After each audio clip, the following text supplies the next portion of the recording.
ಆತ್ಮಚೇತನ ಅರಳಲಿ, ಶಿವನ ಗುಣಗಳ ಗಾನ ಮಾಡಿರಿ.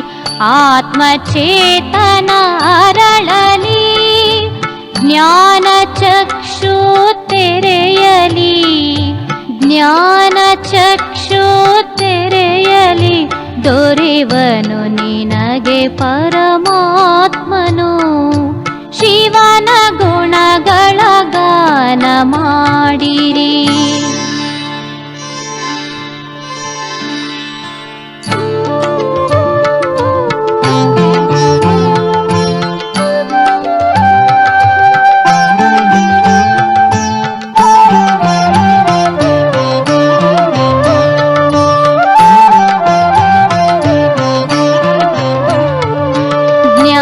ಜ್ಞಾನದಿಂದಲೇ ಧ್ಯಾನವು, ಜ್ಞಾನದಿಂದಲೇ ಮುಕ್ತಿಯು, ಸಾಧನೆಯ ದ್ವಾರವನು ತಲುಪದೆ ನಿನಗೆ ಸಿದ್ಧಿಯು ದೊರಕದು. ಹೇ ಪತಂಗವೇ ಆಗು ಬಲಿನಿ,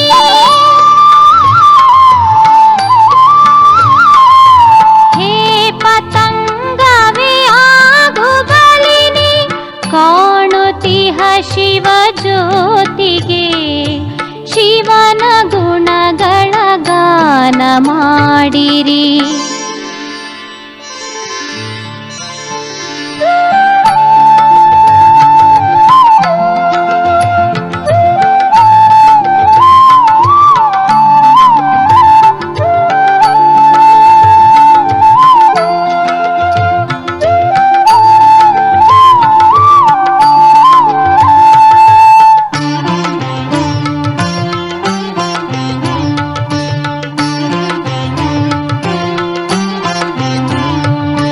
ಬೆಳಕು ಅಂತರ್ಮನದಿ ಮೂಡಲಿ, ಅಂಧಕಾರವು ಕಳೆಯಲಿ. ಮನದ ದ್ವಾರದಿ ಶಿವನು ಬಂದಿಹ, ಮನದ ಕಣ್ಣು ತೆರೆಯಲಿ. ಪಸಾರಿಸಿದೆ ಚಂದ್ರಮನ ಬೆಳಕು,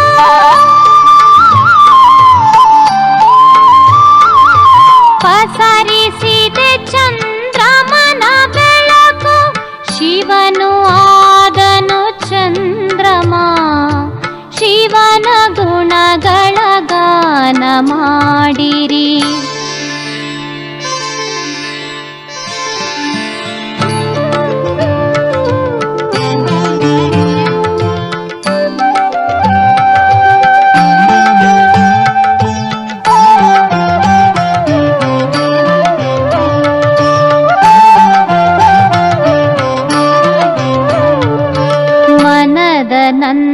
ನಂದನವನವು ಅರಳಲಿ, ಮಧುರ ಶಿವನ ನೆನಪಲಿ. ಜೀವನವು ಆಗುವುದು ಸುಂದರ, ಪ್ರೀತಿ ಶಿವನ ಸ್ನೇಹದಿ.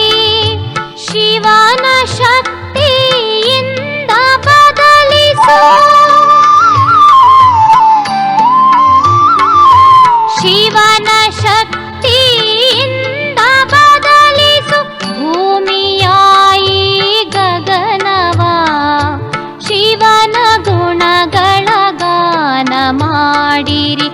ಆತ್ಮಚೇತನ ಅರಳಲಿ, ಶಿವನ ಗುಣಗಳ ಗಾನ ಮಾಡಿರಿ. ಆತ್ಮಚೇತನ ಅರಳಲಿ, ಜ್ಞಾನ ಚಕ್ಷು ತೆರೆಯಲಿ, ಜ್ಞಾನ ಚಕ್ಷು ತೆರೆಯಲಿ. ದೊರೆವನು ನಿನಗೆ ಪರಮಾತ್ಮನು, ಶಿವನ ಗುಣಗಳ ಗಾನ ಮಾಡಿರಿ.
ಆಯಿತು ಮಧುರ ನಿನ್ನ ಮಿಲನ ಮಾಡಿನ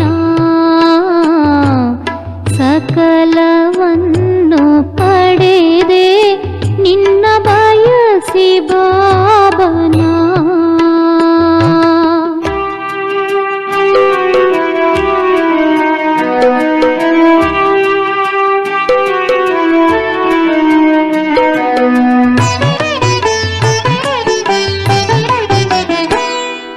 ಹೃದಯದ ಆಸೆಗಳನ್ನು ಅರ್ಪಿಸಿದೆ ನಿನಗೆ ನಾನು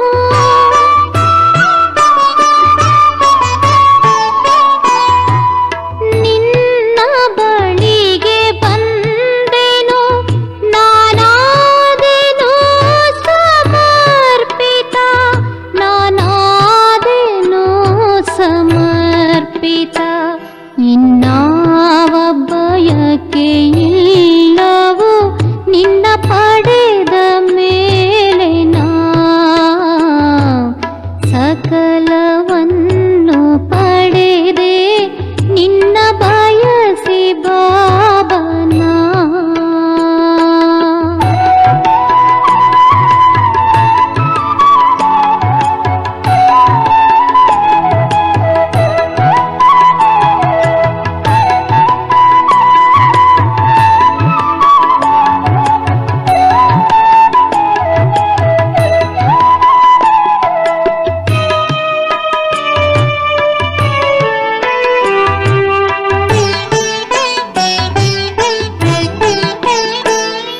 ಅಪಾರ ಪ್ರೀತಿ ನಿನ್ನಲಿ ನಾನಿನಗೆ ಹೇಗೆ ಹೇಳಲಿ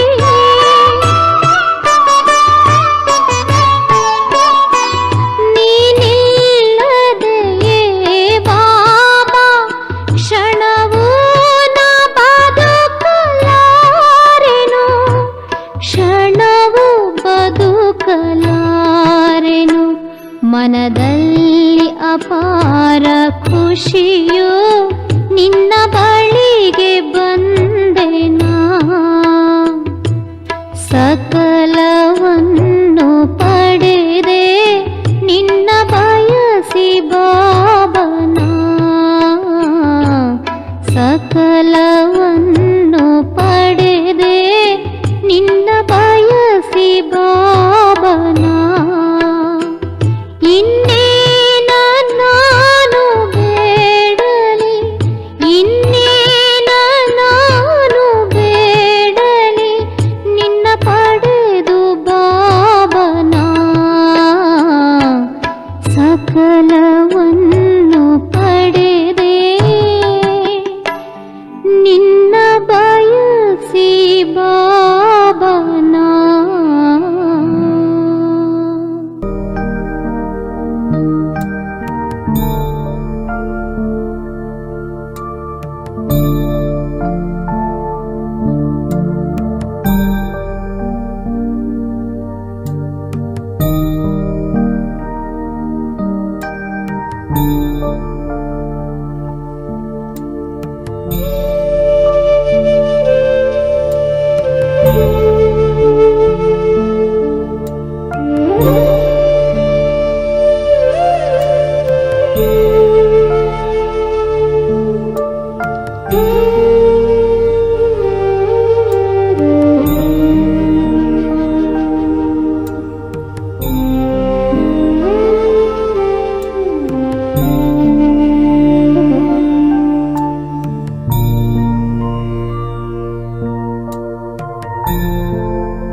ಓಂ ಶಾಂತಿ.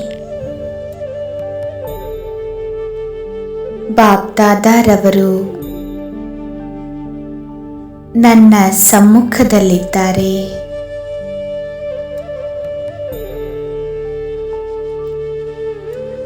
ತಮ್ಮ ಧಾಮವನ್ನು ಬಿಟ್ಟು ಬಾಪ್ದಾದಾರವರು ಕೆಳಗಡೆ ಬಂದಿದ್ದಾರೆ.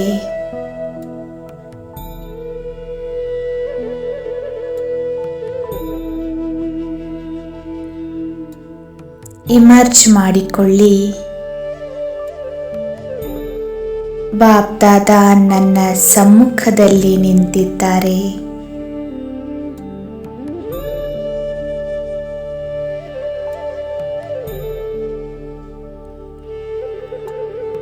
ನನಗೆ ದೃಷ್ಟಿ ಕೊಡುತ್ತಿದ್ದಾರೆ.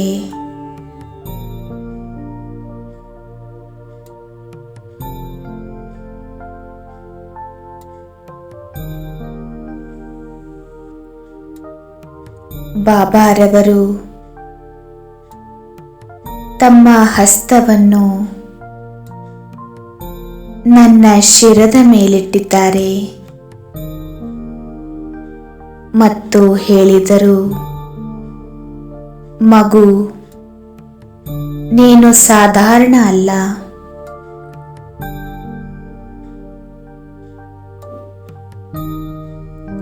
ನೀನು ಬಹಳ ಮಹಾನ್ ಆತ್ಮನಾಗಿರುವೆ.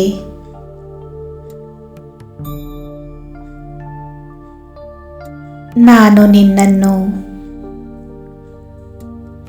ಈ ಸಂಸಾರದ ಕೋಟಿ ಕೋಟಿ ಆತ್ಮಗಳಲ್ಲಿ ನಿನ್ನನ್ನು ಆರಿಸಿದ್ದೇನೆ.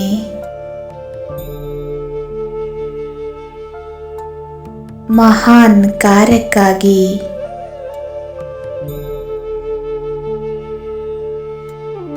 ನೀನು ಬಹಳ ಮಹಾನ್ ಆತ್ಮನಾಗಿರುವೆ.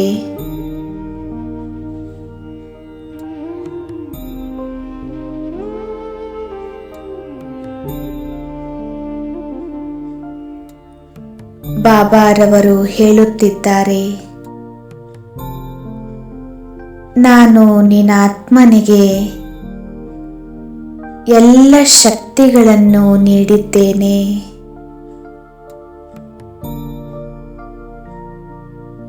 ಅನುಭವ ಮಾಡಿ. ನಾನು ಸಂಸಾರದ ಸರ್ವಶ್ರೇಷ್ಠ ಆತ್ಮನಾಗಿರುವೆ.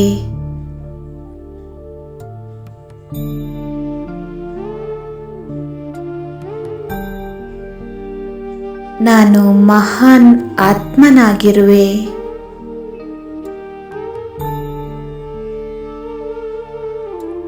ಮಾಸ್ಟರ್ ಸರ್ವಶಕ್ತಿವಂತ ಆತ್ಮನಾಗಿದ್ದೇನೆ.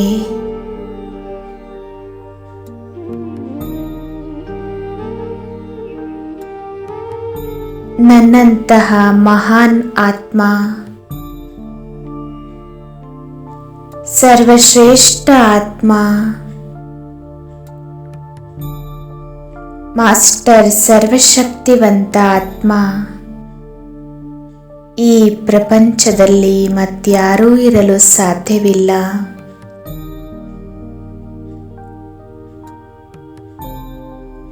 ಸ್ವಯಂ ಬಾಪ್ದಾದಾರವರೇ ನನಗೆ ವರದಾನ ನೀಡಿದ್ದಾರೆ.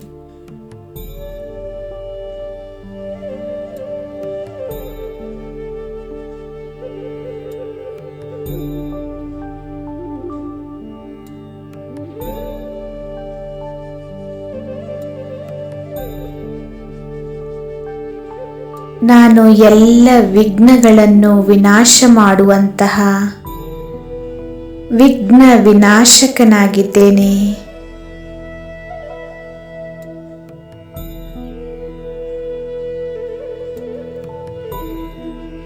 ಸ್ವಮಾನದಲ್ಲಿ ಸ್ಥಿತರಾಗಿ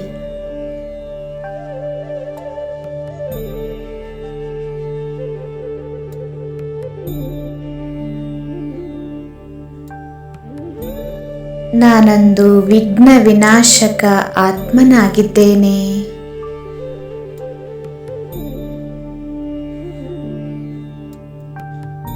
ಮಂದಿರಗಳಲ್ಲಿ ನನ್ನದೇ ಪೂಜೆಯಾಗುತ್ತಿದೆ.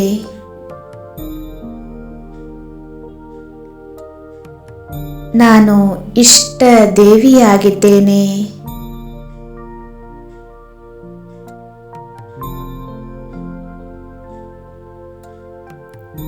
ನಾನು ಆತ್ಮ ವಿಜಯಿ ರತ್ನನಾಗಿದ್ದೇನೆ.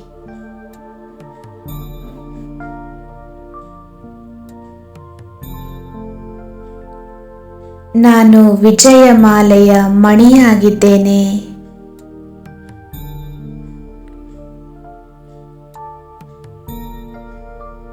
ನನ್ನನ್ನು ಸ್ಮರಣೆ ಮಾಡಿ ಭಕ್ತರೆಲ್ಲರೂ ವಿಘ್ನಗಳಿಂದ ಮುಕ್ತರಾಗುತ್ತಿದ್ದಾರೆ.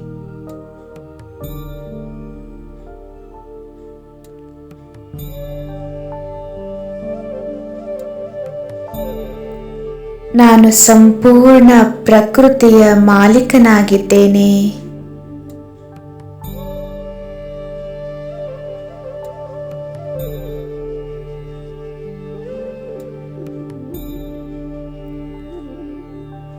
ನಾನು ಪ್ರಕೃತಿಯ ಪತಿಯಾಗಿದ್ದೇನೆ, ಮಾಲೀಕನಾಗಿದ್ದೇನೆ.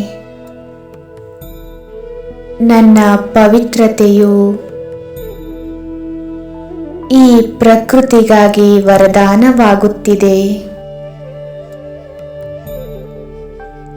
ಶಕ್ತಿಯಾಗುತ್ತಿದೆ.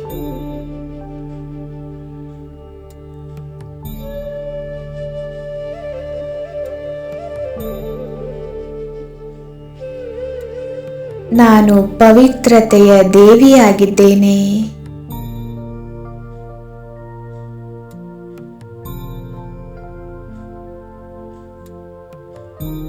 ಅನುಭವ ಮಾಡಿ.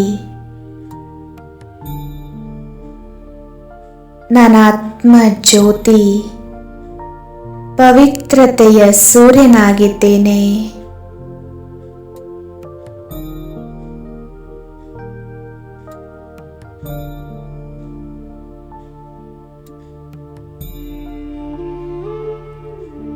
ನಾನಾತ್ಮ ಪೂರ್ವಜನಾಗಿದ್ದೇನೆ.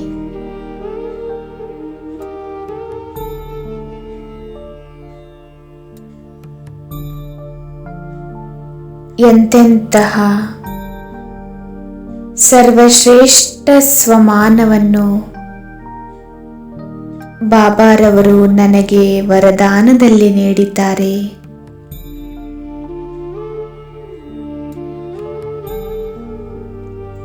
ನಾನೊಂದು ಮಹಾನ್ ಆತ್ಮನಾಗಿರುವೆ.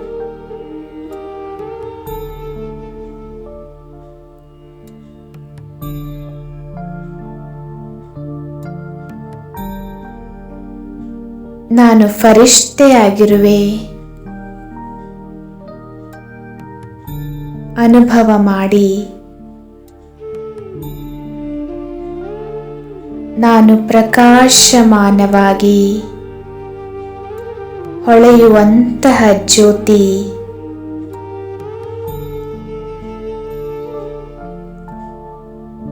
ಪ್ರಕಾಶದ ಈ ಶರೀರದಲ್ಲಿ ವಿರಾಜಮಾನನಾಗಿದ್ದೇನೆ.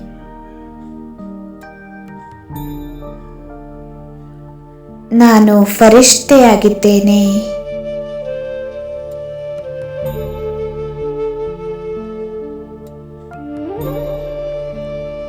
ಲೈಟ್ ಹೌಸ್, ಮೈಟ್ ಹೌಸ್ ಆಗಿದ್ದೇನೆ.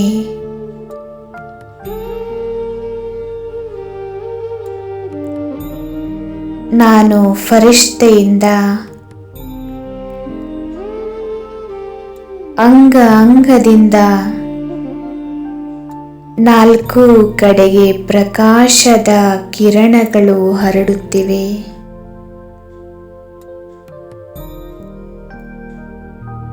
ಸಂಕಲ್ಪ ಮಾಡಿ, ಈ ಸಂಸಾರದ ಎಲ್ಲ ಆತ್ಮಗಳಿಗೆ, ಪಂಚ ತತ್ವಗಳಿಗೆ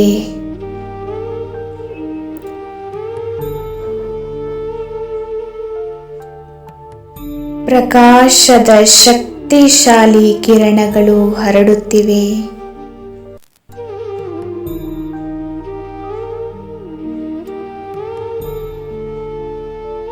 ಸಂಕಲ್ಪ ಮಾಡಿ, ಈ ದೇಹ ಲೋಪವಾಗಿ ಸೂಕ್ಷ್ಮ ಶರೀರವೂ ಸಹ ಲೋಪವಾಗಿ ಕೇವಲ ನಾನು ನಿರಾಕಾರ ಆತ್ಮಜ್ಯೋತಿ ಮಾತ್ರ ಇದ್ದೇನೆ.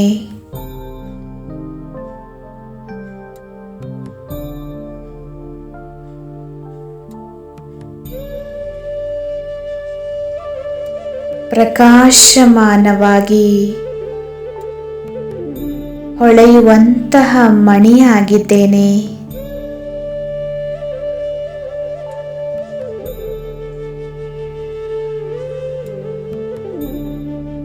ನಾನಾತ್ಮ ಜ್ಯೋತಿಯಿಂದ ಶಾಂತಿಯ ಕಿರಣಗಳು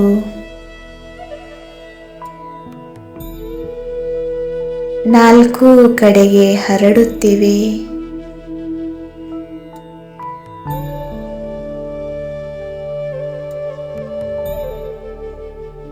ನಾನು ಆತ್ಮ ಶಾಂತಿಯ ಅವತಾರನಾಗಿದ್ದೇನೆ.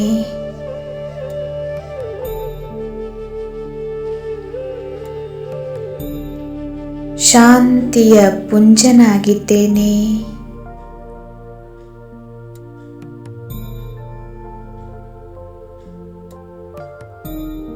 ಶಾಂತಿಯು ನನ್ನ ಕೊರಳಿನ ಹಾರವಾಗಿದೆ.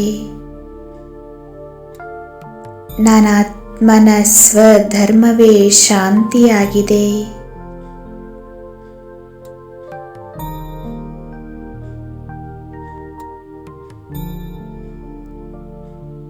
ನನ್ನ ಸ್ವರೂಪವೇ ಶಾಂತಿಯಾಗಿದೆ.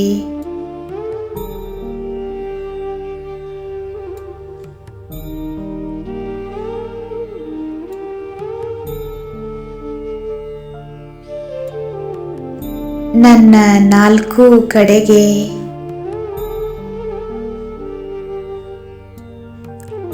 ಡೀಪ್ ಸೈಲೆನ್ಸಿನ ಪ್ರವಾಹವಾಗುತ್ತಿದೆ.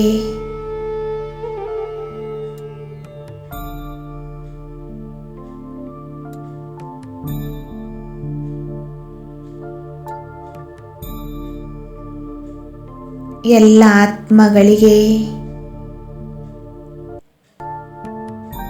ಎಲ್ಲ ಭೌತಿಕ ವಸ್ತುಗಳಿಗೆ ಶಾಂತಿಯ ಪ್ರಕಂಪನಗಳನ್ನು ಹರಡಿಸುತ್ತಿದ್ದೇನೆ.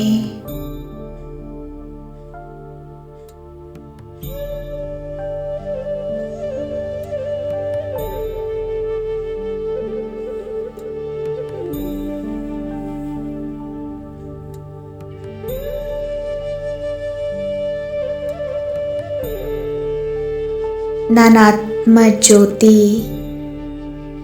ಪರಮ ಪವಿತ್ರನಾಗಿದ್ದೇನೆ.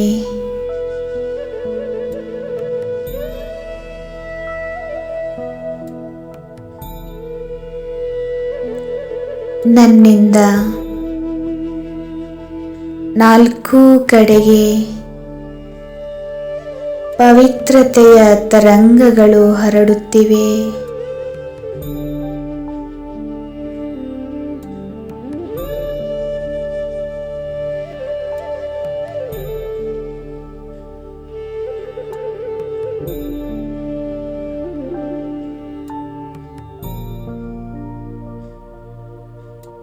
ನಾನು ಶಕ್ತಿ ಸ್ವರೂಪನಾಗಿದ್ದೇನೆ.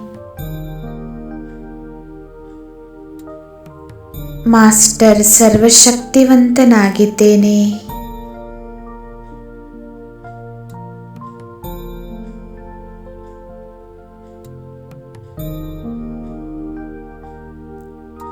ನನ್ನ ಆತ್ಮನಿಂದ ಹೊರಸೂಸುವಂತಹ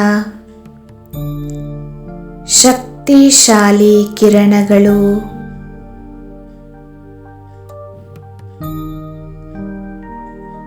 ನಾಲ್ಕು ಕಡೆಯ ವಾತಾವರಣವನ್ನು ಶಕ್ತಿಶಾಲಿಯನ್ನಾಗಿ ಮಾಡುತ್ತಿವೆ.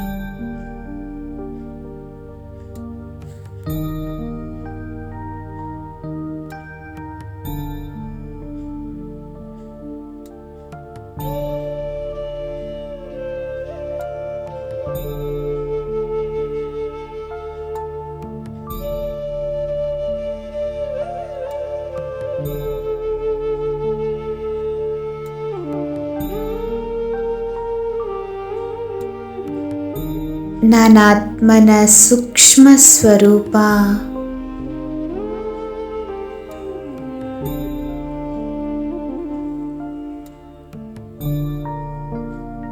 ಪರಮ ಆನಂದದಿಂದ ಪರಿಪೂರ್ಣನಾಗಿದ್ದೇನೆ.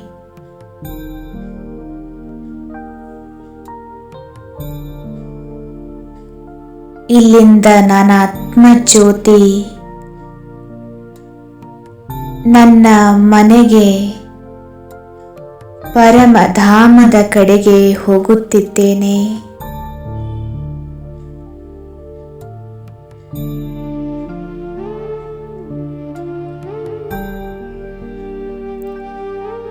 ನಾನು ನಿರಾಕಾರ ಆತ್ಮಜ್ಯೋತಿ. ನನ್ನ ಮೂಲವತನಕ್ಕೆ ಹಾರಿ ಹೋಗುತ್ತಿದ್ದೇನೆ.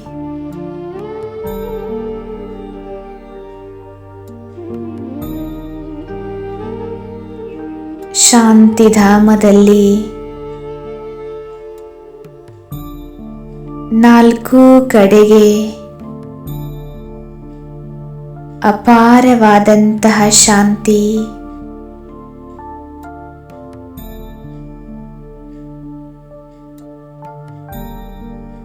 ಪರಮ ಶಾಂತಿಯ ಪ್ರಕಂಪನಗಳು ಹರಡಿವೆ.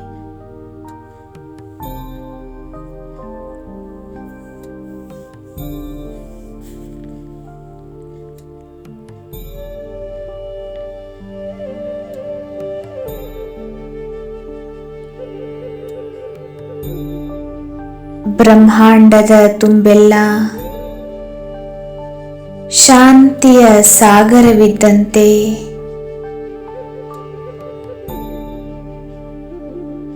ಈ ಶಾಂತಿಯ ವೈಬ್ರೇಷನ್ ನನ್ನಲ್ಲಿ ಸಮಾವೇಶಗೊಳ್ಳುತ್ತಿವೆ.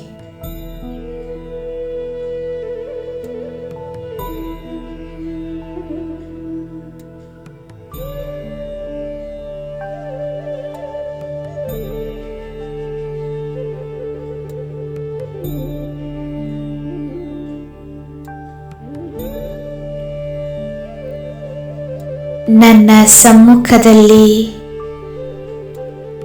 ಶಾಂತಿಯ ಸಾಗರನಿದ್ದಾರೆ. ಮಹಾಜ್ಯೋತಿ ಪರಮಪಿತ ಪರಮಾತ್ಮನ ಶಾಂತಿಯ ಅನಂತ ಕಿರಣಗಳು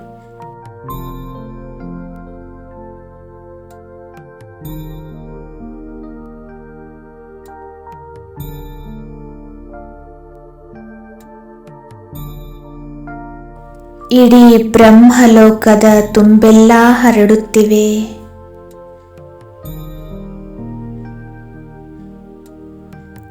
ನನ್ನ ಸಮ್ಮುಖದಲ್ಲಿ ಸರ್ವಶಕ್ತಿವಂತ ಜ್ಞಾನ ಸೂರ್ಯನಿದ್ದಾರೆ.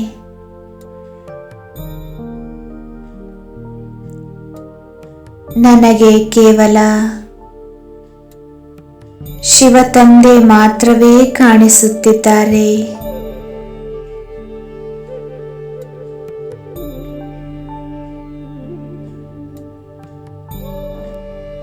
ಅವರ ಅನಂತ ಕಿರಣಗಳು ನಾಲ್ಕು ಕಡೆಗೆ ಪಸರಿಸುತ್ತಿವೆ.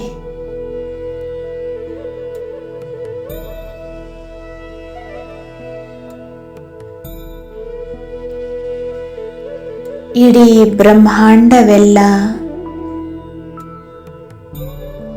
ಅವರ ಶಕ್ತಿಗಳಿಂದ ಪರಿಪೂರ್ಣವಾಗುತ್ತಿದೆ.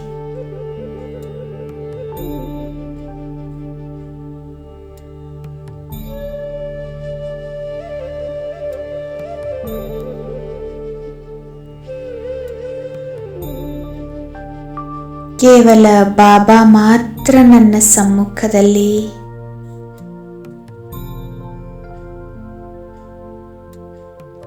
ಮಹಾಜ್ಯೋತಿ, ಪತಿತ ಪಾವನ,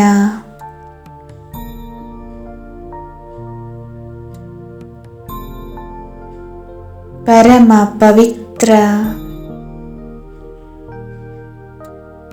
ಪವಿತ್ರತೆಯ ಸಾಗರ ಶಿವಬಾಬಾ,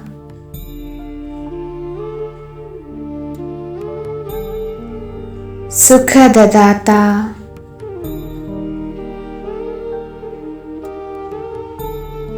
ನನ್ನನ್ನು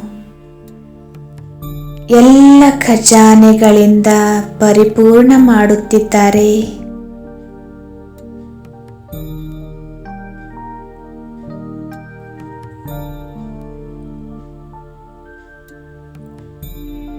ಸರ್ವಶಕ್ತಿವಂತ ಶಿವಬಾಬಾರವರಿಂದ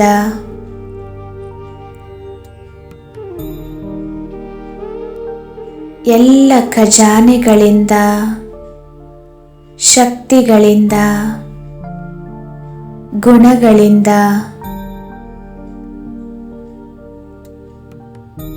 ನಾನಾತ್ಮನ ಜೋಳಿಗೆಯು ಪರಿಪೂರ್ಣವಾಯಿತು.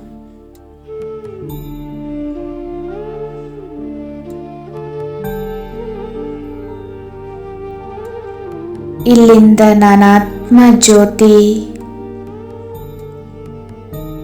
ಮತ್ತೆ ಸಾಕಾರ ಜಗತ್ತಿನಲ್ಲಿ ಸಾಕಾರ ಶರೀರದಲ್ಲಿ ಭೃಕುಟಿಯ ಸಿಂಹಾಸನದಲ್ಲಿ ವಿರಾಜಮಾನನಾಗುತ್ತಿದ್ದೇನೆ.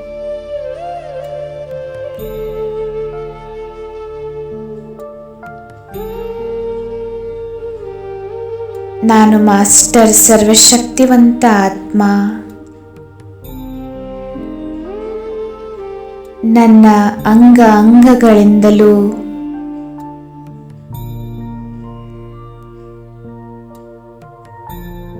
ಸರ್ವಶಕ್ತಿಗಳ ಕಿರಣಗಳು ನಾಲ್ಕು ಕಡೆಗೆ ಹರಡುತ್ತಿವೆ.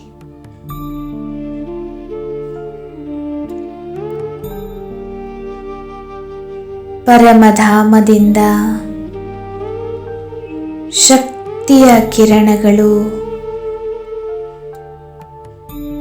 ನನ್ನ ಮೇಲೆ ಫೌಂಟೇನಿನ ಹಾಗೆ ಪ್ರವಾಹವಾಗುತ್ತಿವೆ.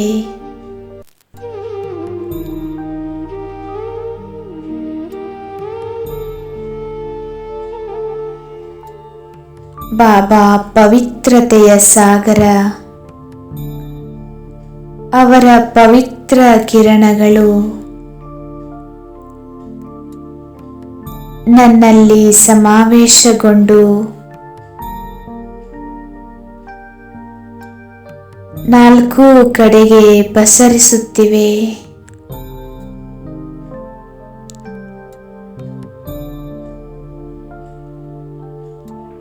ಈ ರೀತಿಯಾಗಿ ಒಂದೊಂದು ಸಂಕಲ್ಪಗಳಿಂದ ಭಿನ್ನ ಭಿನ್ನವಾಗಿ ಅನುಭೂತಿ ಮಾಡುವುದು. ಇದೇ ಯೋಗದ ಸರ್ವಶ್ರೇಷ್ಠ ಸ್ಥಿತಿಯಾಗಿದೆ.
ಶಿವನ ನೆನಪೆಂದಿಗೆ ಇರುವುದು ಅವ ಸೇರುವ ನಯನಗಳಲ್ಲಿ ಆಗ.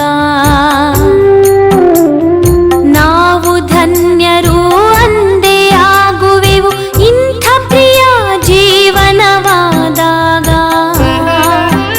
ಅರೆ ಶಿವನ ನೆನಪೆಂದಿಗೆ ಇರುವುದು ಅವ ಸೇರುವ ನಯನಗಳಲ್ಲಿ ಆಗ. ನಾವು ಧನ್ಯರು ಅಂದೇ ಆಗುವೆವು ಇಂಥ ಪ್ರಿಯ ಜೀವನವಾದಾಗ. ಇಲ್ಲಿ ನಮ್ಮಯ ತನುವಿಹುದು, ಅಲ್ಲಿ ನಮ್ಮಯ ಮನವಿಹುದು.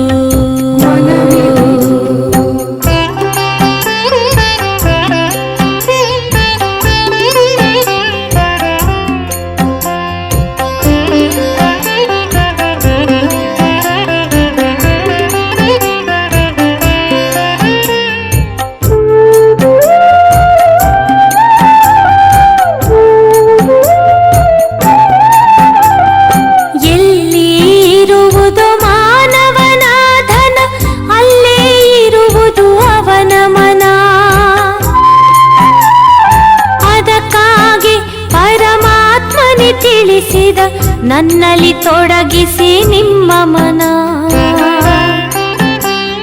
ನಮ್ಮಂತೆ ಜಗದಲ್ಲಿ ಯಾರಿಹರು ರಚನೆ ರಚಯಿತನ ಜ್ಞಾನದಲ್ಲಿ.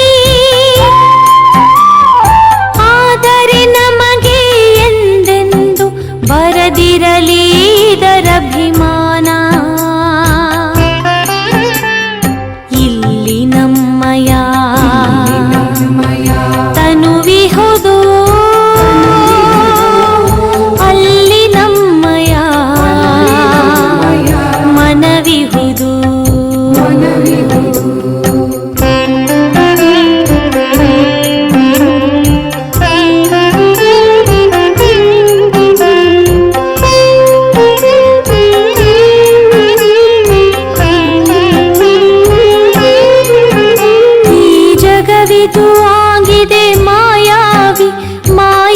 ಜೊತೆಗೆಂತಹ ಸ್ನೇಹವಿದು.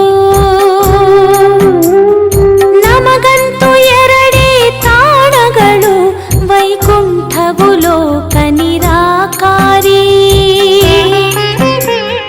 ಗಾಢವಾದ ಅಂಧಕಾರವಿದು, ಜ್ಯೋತಿಯಿಂದ ಬೆಳಕಾಗಲಿದೆ. ಈ ನಯನವೇ ತನುವಿನ ಜ್ಯೋತಿಗಳು, ಈ ಜ್ಞಾನವೇ ಜೀವನ ಜ್ಯೋತಿ ಇದು. ಇಲ್ಲಿ ನಮ್ಮಯ ತನುವಿಹುದು, ಅಲ್ಲಿ ನಮ್ಮಯ ಮನವಿಹುದು. ಅರೆ ಶಿವನ ನೆನಪೆಂದಿಗೆ ಇರುವುದು ಅವ ಸೇರುವ ನಯನಗಳಲ್ಲಿ ಆಗ. ನಾವು ಧನ್ಯರು ಅಂದೇ ಆಗುವೆವು ಇಂಥ ಪ್ರಿಯ ಜೀವನವಾದಾಗ. ಅರೆ ಶಿವನ ನೆನಪೆಂದಿಗೆ ಇರುವುದು ಅವ ಸೇರುವ ನಯನಗಳಲ್ಲಿ ಆಗ. ನಾವು ಧನ್ಯರು ಅಂದೇ ಆಗುವೆವು ಇಂಥ ಪ್ರಿಯ ಜೀವನವಾದಾಗ. ಇಲ್ಲಿ ನಮ್ಮಯ ತನುವಿಹುದು, ಅಲ್ಲಿ ನಮ್ಮಯ ಮನವಿಹುದು. ಇಲ್ಲಿ ನಮ್ಮಯ ತನುವಿಹುದು, ಅಲ್ಲಿ ನಮ್ಮಯ ಮನವಿಹುದು.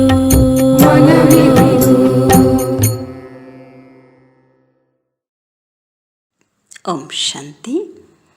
ಅವ್ಯಕ್ತ ಮುರಳಿ ಬಾಬಾಯಿ ಮುರಳಿಯಲ್ಲಿ ಬಹಳ ಚೆನ್ನಾಗಿ ಸರ್ವಸ್ವತ್ಯಾಗಿ ಆಗುವಂತಹ ಲಕ್ಷಣಗಳು ಪರಿಭಾಷೆಯನ್ನು ತಿಳಿಸ್ಕೊಟ್ಟಿದ್ದಾರೆ.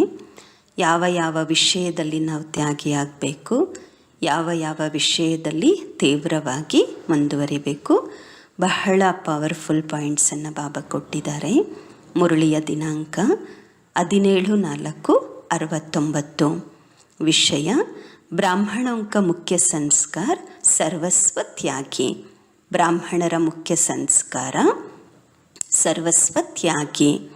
अब सभी का संगठन कास किस लिए मंगाया है? संगठन के लिए मुख्य 4 बातें ज़रूरी है. ತಾವೆಲ್ಲರ ಸಂಘಟನೆಯನ್ನು ಖಾಸಾಗಿ ಯಾಕೆ ಕರೆಸಲಾಗಿದೆ? ಸಂಘಟನೆಗಾಗಿ ಮುಖ್ಯವಾಗಿ 4 ಮಾತುಗಳ ಅವಶ್ಯಕತೆ ಇದೆ. ಫಸ್ಟು ಆಪಸ್ ಮೇ ಏಕ್ ದೋ ಮೇ ಸ್ನೇಹ. ಸೆಕೆಂಡ್ ಪಾಯಿಂಟು ನಜ್ದೀಕ್ ಸಂಬಂಧ. ಥರ್ಡ್ ಪಾಯಿಂಟ್ ಆಗಿದೆ ಸರ್ವಿಸ್ ಕಿ ಜಿಮ್ಮೆವಾರಿ. ಫೋರ್ತ್ ಪಾಯಿಂಟ್ ಆಗಿದೆ ಜ್ಞಾನ ಯೋಗ ಕಿ ಧಾರಣಾ ಕಾ ಸಬೂತ್. ಒಂದು ಪರಸ್ಪರದಲ್ಲಿ ಸ್ನೇಹ ಇರಬೇಕು, ಎರಡನೇದಾಗಿ ಸಮೀಪ ಸಂಬಂಧ ಇರಬೇಕು, ಮೂರನೇದಾಗಿ ಸರ್ವಿಸ್ನ ಜವಾಬ್ದಾರಿ, ನಾಲ್ಕನೇದಾಗಿ ಜ್ಞಾನ ಯೋಗದ ಧಾರಣೆಯ ಸಾಕ್ಷಿ ಕೊಡಬೇಕು. इन चारों बातों में तैयार हो. एक दो में स्नेही कैसे बनना होता? स्नेही बनने का साधन कौन सा है? ಬಾಬಾ ಕೇಳುತ್ತಾರೆ, ಈ 4 ವಿಷಯಗಳಲ್ಲಿ ತಯಾರಿದ್ದೀರಾ? ಪರಸ್ಪರ ಸ್ನೇಹಿ ಹೇಗಾಗಬೇಕಾಗಿದೆ? ಸ್ನೇಹಿ ಆಗುವ ಸಾಧನ ಯಾವುದು? ये जो एक दो से दूर हो जाते हैं उसका कारण यह है क्योंकि एक दो के संस्कार एक दो के संकल्प नहीं मिलते. ಇದೇನು ಪರಸ್ಪರದಲ್ಲಿ ದೂರ ಆಗಿಬಿಡ್ತೀರಾ? ಅದಕ್ಕೆ ಕಾರಣ ಇದಾಗಿದೆ. ಯಾಕೆಂದರೆ ಪರಸ್ಪರ ಸಂಸ್ಕಾರಗಳು, ಪರಸ್ಪರ ಸಂಕಲ್ಪಗಳು ಜೋಡಣೆ ಆಗಲ್ಲ, ಮಿಲನ ಆಗಲ್ಲ. सभी के संकल्प संस्कार एक हो कैसे सकते? संस्कार तो हर एक के अपने अपने होते हैं. संगम युगी ब्राह्मणों का मुख्य संस्कार कौन सा है? ಎಲ್ಲರ ಸಂಕಲ್ಪ, ಎಲ್ಲರ ಸಂಸ್ಕಾರ ಒಂದೇ ಆಗಿರಲಿಕ್ಕೆ ಹೇಗಾಗತ್ತೆ? ಸಂಸ್ಕಾರ ಅಂತೂ ಪ್ರತಿಯೊಬ್ಬರದು ತಮ್ಮ ತಮ್ಮದೇ ಆಗಿರುತ್ತೆ. ಅಂದಾಗ ಸಂಗಮಯುಗಿ ಬ್ರಾಹ್ಮಣರ ಮುಖ್ಯ ಸಂಸ್ಕಾರ ಯಾವುದು? ಸಾಕಾರ ರೂಪ ಮೇ ಮುಖ್ಯ ಸಂಸ್ಕಾರ ಕೌನ್ ಸಾತ? ಸಾಕಾರ ರೂಪದಲ್ಲಿ ಬ್ರಹ್ಮ ಬಾಬರವರ ಮುಖ್ಯ ಸಂಸ್ಕಾರ ಯಾವುದಾಗಿತ್ತು? जो ब्रह्मा का संस्कार वो ब्राह्मणों का. साकार ब्रह्मा का मुख्य संस्कार कौन सा था? ಬ್ರಹ್ಮ ತಂದೆಯ ಸಂಸ್ಕಾರ ಏನಿತ್ತು ಅದೇ ನಾವು ಬ್ರಾಹ್ಮಣರದಾಗಿರಬೇಕು. ಸಾಕಾರ ಬ್ರಹ್ಮ ತಂದೆಯ ಮುಖ್ಯ ಸಂಸ್ಕಾರ ಯಾವುದಾಗಿತ್ತು? ಬ್ರಹ್ಮ में तो वो संस्कार संपूर्ण रूप से देख लिया, लेकिन ब्राह्मणों में यथा योग यथा शक्ति है. उनका मुख्य संस्कार था सर्वस्व त्यागी. ಬ್ರಹ್ಮ ಬಾಬಾರವರಲ್ಲಿ ಆ ಸಂಸ್ಕಾರ ಸಂಪೂರ್ಣ ರೂಪದಲ್ಲಿ ನೋಡಿದ್ದೀರಾ ಅಲ್ವಾ? ಆದರೆ ಬ್ರಾಹ್ಮಣರಲ್ಲಿ ಯಥಾ ಯೋಗ ಯಥಾ ಶಕ್ತಿ ಇದೆ. ಅವರಲ್ಲಿ ಏನು ಸಂಸ್ಕಾರ ಇತ್ತು? ಬ್ರಹ್ಮ ಬಾಬರವರಲ್ಲಿ ಸರ್ವಸ್ವ ತ್ಯಾಗಿಯಾಗಿದ್ದರವರು. निरहंकारी का मतलब ही है सर्वस्व त्यागी. अपना सभी कुछ त्याग कर देते हैं. सर्वस्व त्यागी होने से सर्वगुण आ जाता है. ನಿರಹಂಕಾರಿಯ ಅರ್ಥನೇ ಆಗಿದೆ ಸರ್ವಸ್ವ ತ್ಯಾಗಿ. ತಮ್ಮೆಲ್ಲವನ್ನ ತ್ಯಾಗ ಮಾಡಬೇಕು. ಸರ್ವಸ್ವ ತ್ಯಾಗಿ ಆಗಿರುವುದರಿಂದ ಸರ್ವಗುಣಗಳು ಬಂದು ಬಿಡತ್ತೆ. दूसरों के अवगुणों को ना देखना यह भी त्याग है. ಬೇರೆಯವರ ಅವಗುಣಗಳನ್ನು ನೋಡದಿರುವುದು ಸಹ ತ್ಯಾಗವಾಗಿದೆ. त्याग का अभ्यास होगा तो यह भी त्याग कर सकेंगे. सर्वस्व त्यागी अर्थात देह के बंधन का भी त्याग. ಬೇರೆಯವರಲ್ಲಿ ಅವಗುಣಗಳನ್ನು ನೋಡದಿರುವುದು ಸಹ ತ್ಯಾಗ.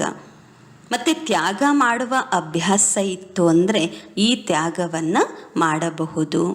ಸರ್ವಸ್ವ ತ್ಯಾಗಿ ಅಂದರೆ ಅರ್ಥ ದೇಹದ ಭಾನವನ್ನು ಕೂಡ, ಅಂದರೆ ದೇಹದ ಅಭಿಮಾನವನ್ನು ಕೂಡ ತ್ಯಾಗ ಮಾಡುವುದು.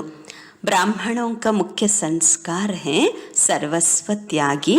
इस त्याग से मुख्य गुण कौन सा आता? सरलता और सहनशीलता. ಬ್ರಾಹ್ಮಣರ ಮುಖ್ಯ ಸಂಸ್ಕಾರ ಆಗಿದೆ ಸರ್ವಸ್ವ ತ್ಯಾಗಿ. ಈ ತ್ಯಾಗದಿಂದ ಮುಖ್ಯ ಗುಣಗಳು ಯಾವುದು ಬರುತ್ತೆ? ಬಾಬಾ ಹೇಳ್ತಾರೆ ಸರಳತೆ ಮತ್ತು ಸಹನಶೀಲತೆ. जिसमें सरलता सहनशीलता होगी वह दूसरों को भी आकर्षण ज़रूर करेंगे. ಯಾರಲ್ಲಿ ಸರಳತೆ ಮತ್ತು ಸಹನಶೀಲತೆ ಇರುತ್ತೆ ಅವರು ಬೇರೆಯವರನ್ನು ಕೂಡ ಅವಶ್ಯವಾಗಿ ಆಕರ್ಷಣೆ ಮಾಡುತ್ತಾರೆ. ಅವರು ಏಕ್ ದೋಕೆ ಸ್ನೇಹಿ ಬನ್ ಸಕೆಂಗೆ. अगर सरलता नहीं तो स्नेह भी नहीं हो सकता. एक दो में स्नेही बनना है तो उसका तरीका यह है. ಯಾರಲ್ಲಿ ಸರಳತೆ ಸಹನಶೀಲತೆ ಇರುತ್ತೆ ಅವರು ಬೇರೆಯವರನ್ನು ಆಕರ್ಷಣೆ ಮಾಡುತ್ತಾರೆ ಮತ್ತು ಪರಸ್ಪರ ಸ್ನೇಹಿಗಳಾಗಿರ್ತಾರೆ. ಒಂದು ವೇಳೆ ಸರಳತೆ ಇಲ್ಲ ಅಂದರೆ ಸ್ನೇಹಿಗಳು ಆಗಿರಲಿಕ್ಕಾಗೋದಿಲ್ಲ.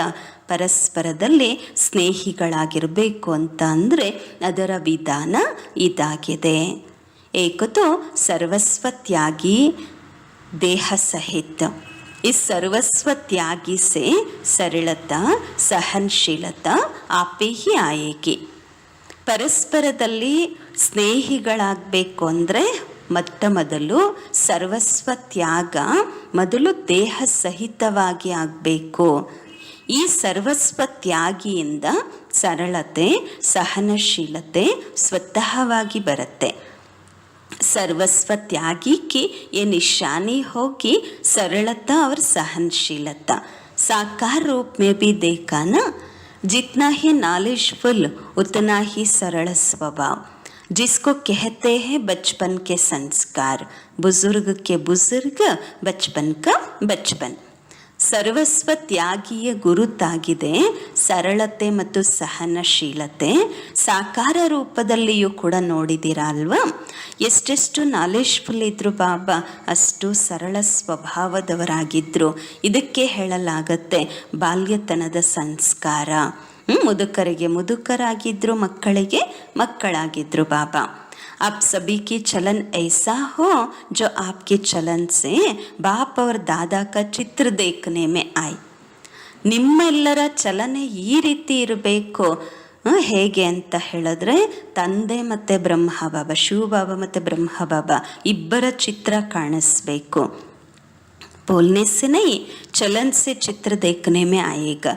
ऐसी चलन अभी है ಹೇಳೋದ್ರಿಂದ ಅಲ್ಲ, ನಡತೆಯಿಂದ ಕಾಣಿಸ್ಬೇಕು ಅಂತಾರೆ ಬಾಬಾ.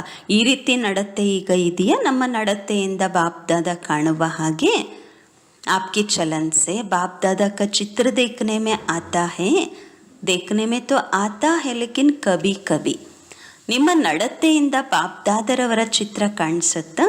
ಬಾಬಾ ಹೇಳ್ತಾರೆ ಕಾಣಿಸುತ್ತೆ, ಆದರೆ ಆಗಾಗ जब उस स्थिति में रहकर सर्विस करते हो तब आपकी वाणी से सूरत से समझते हैं कि इन्हों को ज्ञान देने वाला बहुत ऊंचा है. ಯಾವಾಗ ಆ ಸ್ಥಿತಿಯಲ್ಲಿದ್ದು ನೀವು ಸರ್ವಿಸ್ ಮಾಡ್ತೀರಾ ಆಗ ಬೇರೆಯವ್ರಿಗೂ ಸಹ ಗೊತ್ತಾಗತ್ತೆ ಈ ಮುಖದಿಂದ ವಾಣಿಯಿಂದ ಇವರಿಗೆ ಜ್ಞಾನ ಕೊಡುವಂತಹವರು ಬಹಳ ಶ್ರೇಷ್ಠರಿದ್ದಾರೆ. कहते भी है ना आपके चलन से बाप दादा के चित्र देखते हैं. लेकिन कभी कभी आप भी कैमरा हो, आपके कैमरे में बाप दादा के चित्र छिपा हुआ है. वह कभी कभी दिखाते हो. क्यों ಹೇಳಲಾಗತ್ತೆ ಅಲ್ವಾ? ನಿಮ್ಮ ನಡತೆಯಿಂದ ಬಾಪ್ ದಾದರವರ ಚಿತ್ರವನ್ನು ನೋಡಲಾಗತ್ತೆ. ಆದರೆ ಆಗಾಗ ನೀವೇ ಒಂದು ಕ್ಯಾಮರಾ ಆಗಿದ್ದೀರಾ. ನಿಮ್ಮ ಕ್ಯಾಮರಾದಲ್ಲಿ ಬಾಪ್ ದಾದರವರ ಚಿತ್ರ ಅಡಕವಾಗಿದೆ. ಆಗಾಗ ತೋರಿಸ್ತೀರಾ. ಯಾಕೆ? ಸದೈವ ವಹಿ ಚಿತ್ರ ಚಲನ್ ಸೆ ಕ್ಯೋ ನಿಹಿ ದಿಕ್ಕಾತೆ ಹೋ.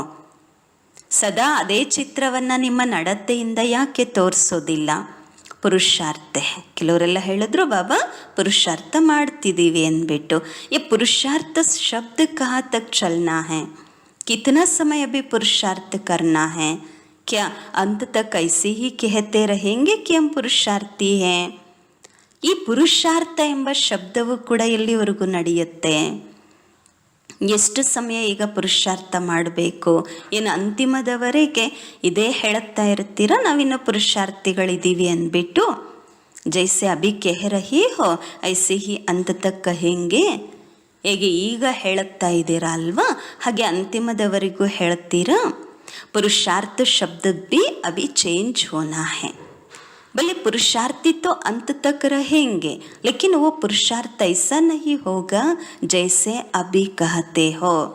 पुरुषार्थ का अर्थ ही है जो एक बार गलती हो वही फिर दूसरे बारी ना हो, ऐसा पुरुषार्थ है. ಈಗ ಪುರುಷಾರ್ಥ ಎಂಬ ಶಬ್ದವನ್ನು ಚೇಂಜ್ ಮಾಡಬೇಕು. ಬಲೆ ಪುರುಷಾರ್ಥಿಗಳು ನೀವು ಅಂತಿಮದವರೆಗೂ ಇರ್ತೀರ, ಆದರೆ ಆ ಪುರುಷಾರ್ಥ ಆ ರೀತಿಯಲ್ಲ. ಹೇಗೆ ಈಗ ಹೇಳುತ್ತಾ ಇದ್ದೀರಾ ಅಲ್ವಾ, ಆ ರೀತಿ ಮಾಡಬಾರ್ದು. ಪುರುಷಾರ್ಥದ ಅರ್ಥವೇ ಆಗಿದೆ ಒಂದು ಬಾರಿ ಮಾಡಿರುವಂತಹ ತಪ್ಪುಗಳು ಮತ್ತೊಮ್ಮೆ ಮಾಡಬಾರ್ದು. ಇಂತಹ ಪುರುಷಾರ್ಥ ಇದೆಯಾ? पुरुषार्थ का जो अर्थ है उसमें प्रैक्टिकल में आना है. एक ही बोल बार बार हो तो उसको पुरुषार्थ कैसे कहेंगे? ಪುರುಷಾರ್ಥದ ಅರ್ಥ ಏನಿದೆ ಅಲ್ವಾ, ಅದು ಪ್ರಾಕ್ಟಿಕಲಲ್ಲಿ ತರಬೇಕು. ಈಗ ಒಂದೇ ತಪ್ಪು ಬಾರಿ ಬಾರಿಗೂ ಆಗ್ತಿದೆ ಅಂದರೆ ಅವರಿಗೆ ಪುರುಷಾರ್ಥಿ ಅಂತ ಹೇಗೆ ಹೇಳೋದು? पुरुषार्थ का लक्ष्य तो होना चाहिए, बाकी इस तरह का पुरुषार्थ शब्द भी निकल जाना चाहिए. ಪುರುಷಾರ್ಥದ ಗುರಿ ಇಟ್ಕೊಳ್ಬೇಕು, ಬಾಕಿ ಈ ತರಹದ ಪುರುಷಾರ್ಥದ ಶಬ್ದ ತೆಗೆದು ಬಿಡಬೇಕು. एक दो के स्नेही कैसे बन सकते?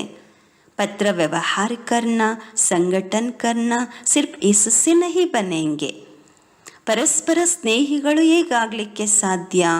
ಬಾಬಾ ಹೇಳ್ತಾರೆ, ಪತ್ರ ವ್ಯವಹಾರ ಮಾಡೋದು, ಸಂಘಟನೆಯಲ್ಲಿರೋದು ಅಥವಾ ಸಂಘಟನೆ ಮಾಡೋದು ಕೇವಲ ಇದರಿಂದ ಆಗೋದಿಲ್ಲ. ಪರಸ್ಪರ ಸ್ನೇಹಿಗಳು ये तो स्थूल बात है, लेकिन एक दो के स्नेही तब बनेंगे जबकि संस्कार और संकल्पों को एक दो से मिलाएंगे. ಅದೆಲ್ಲ ಸ್ಥೂಲ ವಿಷಯಗಳು. ಆದರೆ ಪರಸ್ಪರ ಸ್ನೇಹಿಗಳು ಯಾವಾಗ ಆಗ್ತೀರಾ ಅಂದರೆ ಯಾವಾಗ ಸಂಸ್ಕಾರ ಮತ್ತು ಸಂಕಲ್ಪಗಳು ಪರಸ್ಪರ ಮಿಲನ ಆಗತ್ತೆ, ಅಂದರೆ ಸಮಾನ ಆಗತ್ತೆ. ಉಸ್ಕಾ ತರೀಕಾ ಭಿ ಬತಾಯ, ಸರ್ವಸ್ವ ತ್ಯಾಗಿ ಕಿ ನಿಶಾನಿ ಕ್ಯಾ ಹೋಗಿ. ಅದರ ವಿಧಾನವನ್ನು ಕೂಡ ಹೇಳಲಾಗಿದೆ. ಸರ್ವಸ್ವ ತ್ಯಾಗಿಯ ಗುರುತು ಏನು? सरलता, सहनशीलता. यह बातें जब धारण करेंगे तब ही स्नेही बनेंगे. ಸರಳತೆ ಮತ್ತು ಸಹನಶೀಲತೆ ಈ ಮಾತುಗಳನ್ನು ಯಾವಾಗ ಧಾರಣೆ ಮಾಡಿಕೊಳ್ತೀರಾ ಆಗ ಸ್ನೇಹಿಗಳಾಗ್ತೀರಾ.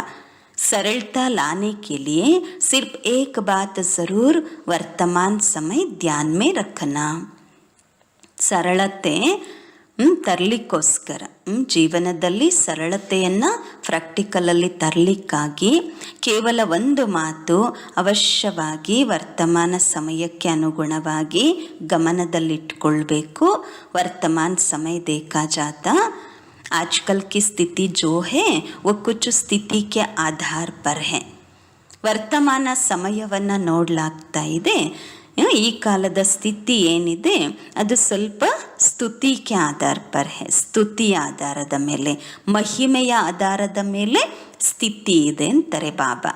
ಸ್ತುತಿ और निंदा दो शब्द है ना, तो वर्तमान समय स्तुति के आधार पर स्थिति है. अर्थात जो कर्म करते हैं उनके फल की इच्छा व लोभ रहता है. ಸ್ತುತಿ ಮತ್ತು ನಿಂದನೆ, ಮಹಿಮೆ ಮತ್ತು ನಿಂದನೆ, ಇದು ಎರಡು ಶಬ್ದ ಇದೆ ಅಲ್ವಾ. ವರ್ತಮಾನ ಸಮಯ ಸ್ತುತಿಯ ಆಧಾರದ ಮೇಲೆ ಸ್ಥಿತಿ ಇದೆ ಅಂದರೆ ಅರ್ಥ ಏನು ಕರ್ಮ ಮಾಡ್ತೀರಾ ಅದರ ಫಲದ ಇಚ್ಛೆ ಅಥವಾ ಲೋಭ ಇರುತ್ತೆ.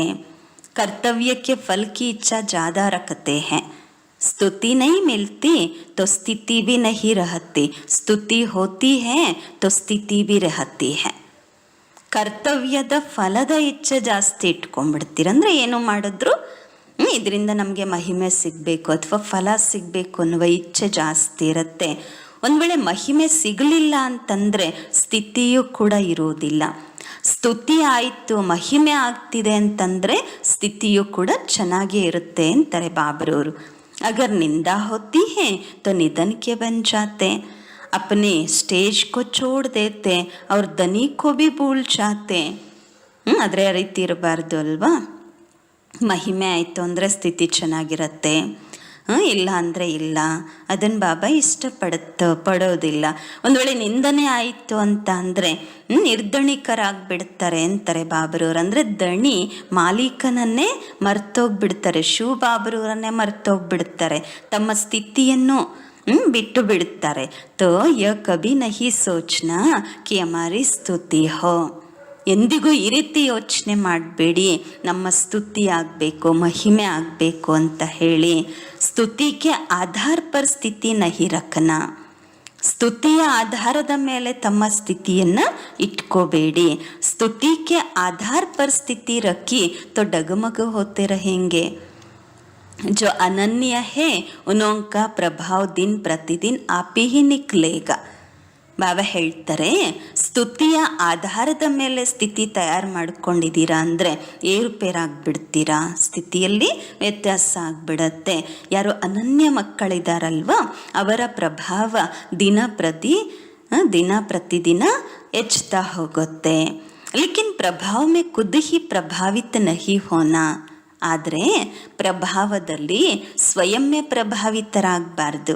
ನಾನು ಎಷ್ಟು ಚೆನ್ನಾಗಿ ಮಾಡ್ತೀನಿ, ಎಷ್ಟು ಮಹಿಮೆ ಸಿಗ್ತಾ ಇದೆ, ಎಷ್ಟೆಲ್ಲ ನನಗೆ ಸ್ತುತಿ ಮಾಡ್ತಾರೆ, ಎಷ್ಟೆಲ್ಲ ನನ್ನನ್ನು ಹೊಗಳುತ್ತಾರೆ, ಈ ರೀತಿ ಪ್ರಭಾವಕ್ಕೆ ವಶರಾಗಬೇಡಿ ಅಂತಾರೆ ಬಾಬರವರು. ಯಹಾ ಹಿ ಫಲ್ ಕೋ ಸ್ವೀಕಾರ ಕರ್ ಲಿಯಾ ತೋ ಭವಿಷ್ಯ ಫಲ್ ಕೋ ಖತಮ್ ಕರ್ ಲೇಂಗೆ.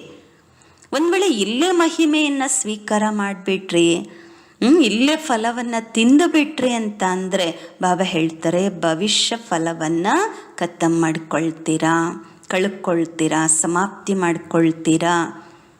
जितना गुप्त पुरुषार्थ उतना गुप्त मददगार उतना ही गुप्त पद बन जाता. दूसरे भले कितना भी महिमा करें लेकिन उनकी महिमा के प्रभाव में खुद प्रभावित नहीं होना. ಎಷ್ಟೆಷ್ಟು ನೀವು ಗುಪ್ತ ಪುರುಷಾರ್ಥಿಗಳಿರ್ತೀರಾ, ಅಷ್ಟು ಗುಪ್ತ ಸಹಯೋಗಿಗಳಿರ್ತೀರಾ, ಅಷ್ಟು ಗುಪ್ತ ಪದವಿ ತಯಾರಾಗ್ಬಿಡತ್ತೆ. ಬೇರೆಯವ್ರ ಬಲೆ ನಿಮಗೆ ಎಷ್ಟು ಮಹಿಮೆ ಮಾಡಲಿ, ಆದರೆ ನೀವು ಆ ಮಹಿಮೆಯ ಪ್ರಭಾವದಲ್ಲಿ ಸ್ವಯಂ ಪ್ರಭಾವಿತರು ಆಗಬೇಡಿ. कोई भी कार्य करना है तो संगठन पर ठहर कर जजमेंट करनी है. संगम पर ठहर कर जजमेंट करनी है, क्योंकि आप सभी संगम युगी कहलाते हो. इसलिए जो भी बात होती है हर बात के दो तरफ तो होता है. दोनों तरफ से संगम पर ठहर जजमेंट करनी है. ಯಾವುದು ಕಾರ್ಯ ಮಾಡಬೇಕಾಗಿರುತ್ತೆ ಆಗ ಸಂಗಮ ಯುಗದಲ್ಲಿ ನಿಂತು ನಿರ್ಣಯ ಮಾಡಿ. ಯಾಕೆಂದರೆ ನೀವೆಲ್ಲರೂ ಈಗ ಸಂಗಮ ಯುಗಿಗಳು ಅಂತ ಕರೆಸ್ಕೊಳ್ತೀರಾ, ಅದಕ್ಕೋಸ್ಕರ ಏನೋ ವಿಷಯ ಇರುತ್ತೆ. ಪ್ರತಿ ಮಾತಿಗೂ ಎರಡು ಕಡೆ ಇರುತ್ತೆ ಅಲ್ವಾ. ಸೊ ಎರಡೂ ಕಡೆಯಿಂದ ಸಂಗಮ ಯುಗದಲ್ಲಿ ನಿಂತು ನಿರ್ಣಯ ಮಾಡಿ. ನಾ ಉಸ್ ತರಫ್ ಜಾದ ನಾ ಇಸ್ ತರಫ್ ಜಾದ, ಸಂಗಮ್ ಪರ್ ಟೆಹರ್ನ. ಅಂದರೆ ಕಲಿಯುಗದ ರೀತಿ ಪದ್ಧತಿಗಳೇನಿದೆ ಅದ್ರ ಕಡೆನೂ ಜಾಸ್ತಿ ಇರಬಾರ್ದು. ಮತ್ತು ಮುಂಬರುವಂತಹ ಸತ್ಯುಗದ ನಿಯಮಗಳು ಏನಿದೆ ಅದೂ ಅಲ್ಲ. ಸಂಗಮ ಯುಗದಲ್ಲಿ ಬಾಬನ ಶ್ರೀಮತದ ಮೇರೆಗೆ, ಸಂಗಮ ಯುಗದಲ್ಲಿ ಬಾಬಾ ಎರಡೂ ಬ್ಯಾಲೆನ್ಸ್ ಇಟ್ಕೊಂಡು ಹೇಳ್ತಾರೆ ಅಲ್ವಾ. ಅದಕ್ಕೆ ಹೇಳ್ತಾರೆ ಬಾಬಾ ಸಂಗಮ ಯುಗದಲ್ಲಿ ನಿಲ್ಲಿ. तुम संगम युगी ब्राह्मणों का जो भी कर्तव्य चलता है वो संगम पर नहीं ठहरता, तो इस तरफ व उस तरफ चला जाता. ಆದರೆ ನೀವು ಸಂಗಮಯುಗಿ ಬ್ರಾಹ್ಮಣರು ಏನೋ ಕರ್ತವ್ಯ ಮಾಡ್ತೀರಾ ಅಲ್ವಾ, ನಿಮ್ಮ ಕರ್ತವ್ಯ ಏನು ನಡೆಯುತ್ತೆ ಸಂಗಮ ಯುಗದಲ್ಲಿ ನಿಲ್ತಾ ಇಲ್ಲ. ಈ ಕಡೆ ಆದರೂ ಹೋಗ್ಬಿಡುತ್ತೆ, ಇಲ್ಲ ಆ ಕಡೆ ಆದರೂ ಹೋಗ್ಬಿಡುತ್ತೆ. ಜೈಸೆ ಆಪ್ ಲೋಗ್ ಗೃಹಸ್ಥ ವ್ಯವಹಾರ में रहते हो और सर्विस पे भी मददगार हो, तो दोनों तरफ संभालने के लिए बीच में ठहरना पड़ेगा. ಹೇಗೆ ನೋಡಿ, ನೀವು ಗೃಹಸ್ಥ ವ್ಯವಹಾರದಲ್ಲಿ ಇರ್ತೀರಾ, ಸರ್ವಿಸಲ್ಲಿಯೂ ಕೂಡ ಸಹಯೋಗ ಕೊಡ್ತೀರಾ, ಬಾಬನ್ ಕಾರ್ಯದಲ್ಲೂ. ಎರಡೂ ಕಡೆ ಸಂಭಾಲನೆ ಮಾಡಲಿಕ್ಕೋಸ್ಕರ ಮಧ್ಯದಲ್ಲಿ ನಿಲ್ಲಬೇಕಾಗತ್ತೆ, ಎರಡು ಬ್ಯಾಲೆನ್ಸ್ ಮಾಡಬೇಕಾಗತ್ತೆ. दोनों के बीच की अवस्था में स्थित रहना. संगम पर होंगे तो दोनों को ठीक करेंगे. तुम्हारा खान पान पहनना आदि सभी बीच का हो. ಬಾಬಾ ಹೇಳ್ತಾರೆ, ಎರಡೂ ಕಡೆಯ ಸ್ಥಿತಿಯಲ್ಲಿ ಸ್ಥಿತರಾಗಿರಬೇಕು. ಸಂಗಮಯುಗದಲ್ಲಿ ಇದ್ದೀರಾ ಅಂದರೆ ಎರಡೂ ಚೆನ್ನಾಗಿ ಮಾಡ್ತೀರಾ. ನಿಮ್ಮ ಊಟ ತಿಂಡಿ ವ್ಯವಹಾರ ತೊಡುವುದು ಉಡುವುದು ಇದೆಲ್ಲ ಮಧ್ಯದಿರ್ಬೇಕು. ಅಂದರೆ ತುಂಬ ಐಫೈ ಅಲ್ಲ, ಹಾಗನ್ಬಿಟ್ಟು ತುಂಬ ಲೋ ಲೆವೆಲ್ಲು ಅಲ್ಲ. तो इस रीति जजमेंट करते हो, तो बीच की स्थिति में स्थित होकर दोनों तरफ की जजमेंट कर फिर चलना है. कई बातों में दिखाई पड़ता है, इस तरफ या उस तरफ विशेष हो जाते हो. ಬಾಬಾ ಹೇಳ್ತಾರೆ, ಮಧ್ಯದ ಸ್ಥಿತಿಯಲ್ಲಿ ಸ್ಥಿತರಾಗಿ ಎರಡೂ ಕಡೆ ನಿರ್ಣಯ ಮಾಡಬೇಕು, ನಡಿಬೇಕು. ಕೆಲವು ಮಾತುಗಳಲ್ಲಿ ಹೇಗೆ ಕಾಣಿಸುತ್ತೆ ಅಂದರೆ ಈ ಕಡೆ ಅಥವಾ ಆ ಕಡೆ ವಿಶೇಷವಾಗಿ ಹೋಗ್ಬಿಡ್ತೀರ, ಒಂದು ಕಡೆ ಆಗಿಬಿಡ್ತೀರ. ಆದರೆ ಆಗಬೇಕು ಬೀಚ್ ಕಿ ಅವಸ್ಥಾ ಹೇ ಬೀಜ್ ಬಿಂದಿ, ಮಧ್ಯದ ಸ್ಥಿತಿ ಇರಬೇಕು ಅಂತಾರೆ ಬಾಬಾ. ಅದು ಮಧ್ಯದ ಅವಸ್ಥೆ ಯಾವುದು? ಬಿಂದು ಸ್ಥಿತಿ, ಬೀಜ ರೂಪ. ಜೈಸೆ ಬೀಜ ಸೂಕ್ಷ್ಮ ಹೋತಾ ವೈಸೆ ಬೀಜ್ ಕಿ ಸ್ಥಿತಿ ಭಿ ಸೂಕ್ಷ್ಮ ಹೈ. ಉಸ್ ಪರ್ ಹಿ ಟೆಹರ್ನೆ ಕಿ ಹಿಮ್ಮತ್ ಔರ್ ತರೀಕಾ ಚಾಹಿಯೆ. ಹೇಗೆ ಮಧ್ಯದ ಬೀಜ ಇದೆ ಅಂತಂದಾಗ ಅದು ಸೂಕ್ಷ್ಮವಿರುತ್ತಲ್ವ, ಅಂದಾಗ ಮಧ್ಯದ ಸ್ಥಿತಿಯು ಕೂಡ ಸೂಕ್ಷ್ಮವಾಗಿರುತ್ತೆ. ಅದರಲ್ಲಿ ನಿಂತು ಧೈರ್ಯ ಮಾಡಬೇಕು ಮತ್ತು ವಿಧಾನ ಗೊತ್ತಿರಬೇಕು. ಯಹ ಭಿ ಲಕ್ಷ್ಯ ದಿಯಾ ಹುವಾ ಹೈ, ಕಹಾ ಬಾಲಕ್ ಹೋ ಚಲನಾ, ಕಹಾ ಮಾಲಿಕ್ ಹೋ ಚಲನಾ ಹೈ. ಜहाँ मालिक हो चलना है वहाँ बालक नहीं बनना, और जहाँ बालक बनना है वहाँ मालिक नहीं बनना चाहिए. ಇದು ಸಹ ಗುರಿ ಕೊಡಲಾಗ್ತಾ ಇದೆ. ಎಲ್ಲಿ ನೀವು ಬಾಲಕರಾಗಿ ನಡಿಬೇಕು, ಎಲ್ಲಿ ಮಾಲೀಕರಾಗಿ ನಡಿಬೇಕು. ಎಲ್ಲಿ ಮಾಲೀಕರಾಗಬೇಕು ಅಲ್ಲಿ ಬಾಲಕರಾಗಬಾರ್ದು, ಎಲ್ಲಿ ಬಾಲಕರಾಗಿರಬೇಕು ಅಲ್ಲಿ ಮಾಲೀಕರಾಗಿರಬಾರ್ದು. ಯಹ ಭಿ ಬಹುತೊಂದ್ಸೆ ಮಿಸ್ಅಂಡರ್ಸ್ಟ್ಯಾಂಡಿಂಗ್ ಹೋ ಜಾತಾ ಹೈ. ಇದೂ ಕೂಡ ಕೆಲವರಿಂದ ಅನೇಕರಿಂದ ಅಂತಾರೆ ಬಾಬಾ, ಮಿಸ್ಅಂಡರ್ಸ್ಟ್ಯಾಂಡಿಂಗ್ ಆಗಿಬಿಡತ್ತೆ. ಯಹ ಭಿ ಚೆಕಿಂಗ್ ಬಹುತ್ ರಖನಾ ಹೈ, ಬಾಲಕ್ಪನ್ ಭಿ ಪೂರಾ ತೋ ಮಾಲೀಕ್ಪನ್ ಭಿ ಪೂರಾ ರಖನಾ. ಈ ಚೆಕ್ಕಿಂಗು ಸಹ ಮಾಡಿಕೊಳ್ತಾ ಇರಬೇಕು. ಬಾಲಕತನವೂ ಸಹ ಪೂರ್ತಿ ಇತ್ತು ಅಂದಾಗ ಮಾಲೀಕತನನೂ ಕೂಡ ಇರಬೇಕು, ಎರಡು ಬ್ಯಾಲೆನ್ಸ್ ಇರಬೇಕು. ಇಸ್ಲಿಯೇ ಕಹಾ ಕಿ ಸಂಗಮ್ ಪರ್ ಟೆಹರ್ನಾ, ಅದಕ್ಕೆ ಹೇಳಲಾಗಿದ್ದು ಸಂಗಮ ಯುಗದಲ್ಲಿ ನಿಲ್ಲಿ ಎಂದು. ಸಿರ್ಫ್ ಬಾಲಕ್ ಭಿ ನಹಿ ಬನನಾ ಹೇ ಅವ್ರ ಸಿರ್ಫ್ ಮಾಲೀಕ ಭಿ ನಹಿ ಬನನಾ. ಕೇವಲ ಬಾಲಕರು ಆಗಬಾರ್ದು, ಕೇವಲ ಮಾಲೀಕರು ಆಗಬಾರ್ದು. दोनों गुण होने से सभी ठीक चल सकता. बालकपन अर्थात निर्संकल्प हो, जो भी आज्ञा मिले डायरेक्शंस मिले उस पर चलना. ಬಾಬಾ ಹೇಳ್ತಾರೆ, ಎರಡೂ ಗುಣಗಳು ಇತ್ತು ಅಂದರೆ ಎಲ್ಲ ಚೆನ್ನಾಗಿ ನಡೀತಾ ಹೋಗುತ್ತೆ. ಬಾಲಕತನ ಅಂತಂದರೆ ಅರ್ಥ ನಿರ್ಸಂಕಲ್ಪ ಆಗಿಬಿಡಿ. ಏನು ಆಜ್ಞೆ ಸಿಗತ್ತೆ, ಏನು ಡೈರೆಕ್ಷನ್ ಸಿಗತ್ತೆ ಅಲ್ವಾ, ಅದರ ಅನುಸಾರವಾಗಿ ನಡೀತಾ ಹೋಗಿ. ಮಾಲಿಕ್ಪನ್ ಅರ್ಥ ತಪ್ಪನಿ ರಾಯ್ ದೇನಾ. किस स्थान पर मालिक बनना है वो स्थान और बात देखना है. ಮತ್ತು ಮಾಲೀಕತನ ಅಂತಂದರೆ ಅರ್ಥ ನಿಮ್ಮ ಸಲಹೆಯನ್ನು ಕೊಡಿ, ಆದರೆ ಯಾವ ಸ್ಥಾನದಲ್ಲಿ ಮಾಲೀಕರಾಗಬೇಕೋ ಆ ಸ್ಥಾನ ಮತ್ತು ವಿಷಯ ಎರಡೂ ನೋಡಿ. ಸಭಿ ಜಗ ಮಾಲಿಕ್ ನೈ ಬನನಾ ಹೈ, जहाँ बालक बनना है वहाँ अगर मालिक बन जाएंगे तो फिर संस्कारों का टक्कर हो जाएगा. ಎಲ್ಲ ಸ್ಥಾನಗಳಲ್ಲೂ ಮಾಲೀಕರಾಗಬಾರ್ದು, ಎಲ್ಲಿ ಬಾಲಕರಾಗಿರಬೇಕಾಗತ್ತೆ ಅಲ್ಲಿ ಒಂದು ವೇಳೆ ಮಾಲೀಕರಾಗ್ಬಿಟ್ಟಿದ್ದೀರಾ ಅಂತ ಅಂದರೆ ಮತ್ತೆ ಸಂಸ್ಕಾರಗಳ ಘರ್ಷಣೆ ಆಗಿಬಿಡತ್ತೆ. इसलिए आपस में एक दो के मददगार बनने के लिए दोनों ही बातें धारण करना. ಅದಕ್ಕಾಗಿ ಪರಸ್ಪರ ಒಬ್ರಿಗೊಬ್ಬರು ಸಹಯೋಗಿಗಳಾಗಿರಲಿಕ್ಕೆ ಎರಡೂ ಮಾತುಗಳನ್ನು ಧಾರಣೆ ಮಾಡಿಕೊಳ್ಳಿ. ಯಾವುದ್ಯಾವುದು? ಬಾಲಕತನ ಮತ್ತು ಮಾಲೀಕತನ. ನೈತೋ ಸಂಸ್ಕಾರೋं का टक्कर होगा. जहाँ बालक बनना चाहिए वहाँ मालिक बन जाते हैं, तो दो मालिक बनने से फिर संस्कारों का टक्कर हो जाता. ಇಲ್ಲ ಅಂದರೆ ಸಂಸ್ಕಾರಗಳ ಘರ್ಷಣೆ ಆಗಿಬಿಡತ್ತೆ. ಎಲ್ಲಿ ಬಾಲಕರಾಗಿರಬೇಕಾಗಿರುತ್ತೆ ಅಲ್ಲಿ ನೀವು ಮಾಲೀಕರಾಗ್ಬಿಟ್ಟಿದ್ದೀರಾ ಅಂತಂದರೆ ಇಬ್ಬರು ಮಾಲೀಕರಾಗುವುದರಿಂದ ಮತ್ತೆ ಸಂಸ್ಕಾರಗಳ ಘರ್ಷಣೆ ಆಗತ್ತೆ. ಮಾಲೀಕ್ ಬಿ ಬನನಾ ಹೇ ಬಾಲಕ್ ಬಿ ಬನನಾ ಹೇ.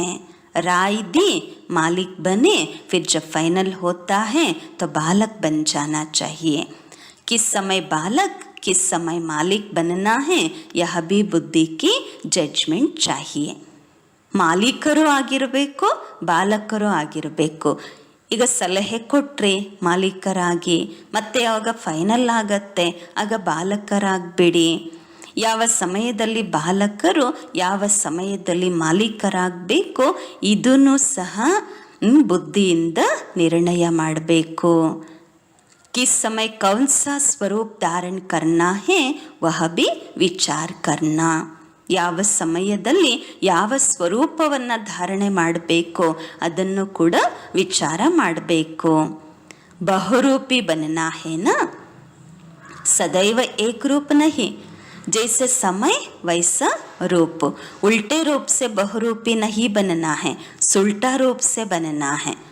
ಯಾವ ಸಮಯದಲ್ಲಿ ಯಾವ ಸ್ವರೂಪ ಧಾರಣೆ ಮಾಡ್ಕೋಬೇಕು ಅದನ್ನು ಕೂಡ ವಿಚಾರ ಮಾಡಬೇಕಾಗಿದೆ। ಬಹುರೂಪಿ ಆಗಬೇಕಾಗಿದೆ, ಸದಾ ಒಂದೇ ರೂಪ ಇರಬಾರದು। ಎಂತಹ ಸಮಯ ಇರುತ್ತೆ ಅಂತಹ ರೂಪ ಧಾರಣೆ ಮಾಡ್ಕೋಬೇಕು। ಉಲ್ಟಾ ರೂಪದಿಂದ ಬಹುರೂಪಿ ಆಗಬಾರ್ದು, ಸುಲ್ಟಾ ರೂಪದಿಂದ ಬಹುರೂಪಿ ಆಗಬೇಕು। ಒಳ್ಳೆಯದು। ಏನೆಲ್ಲ ಬಾಬಾ ಸರ್ವಸ್ವ ತ್ಯಾಗಿಯ ಗುರುತುಗಳನ್ನು ಹೇಳಿದ್ದಾರೆ ಅದೆಲ್ಲವನ್ನು ಜೀವನದಲ್ಲಿ ಧಾರಣೆ ಮಾಡಿಕೊಳ್ತಾ ಬಾಲಕ ಮತ್ತು ಮಾಲೀಕತನದ ಬ್ಯಾಲೆನ್ಸ್ ಅನುಗುಣವಾಗಿ ನಡೀತಾ ತೀವ್ರ ಪುರುಷಾರ್ಥಿ ಆಗುವ। ಓಂ ಶಾಂತಿ।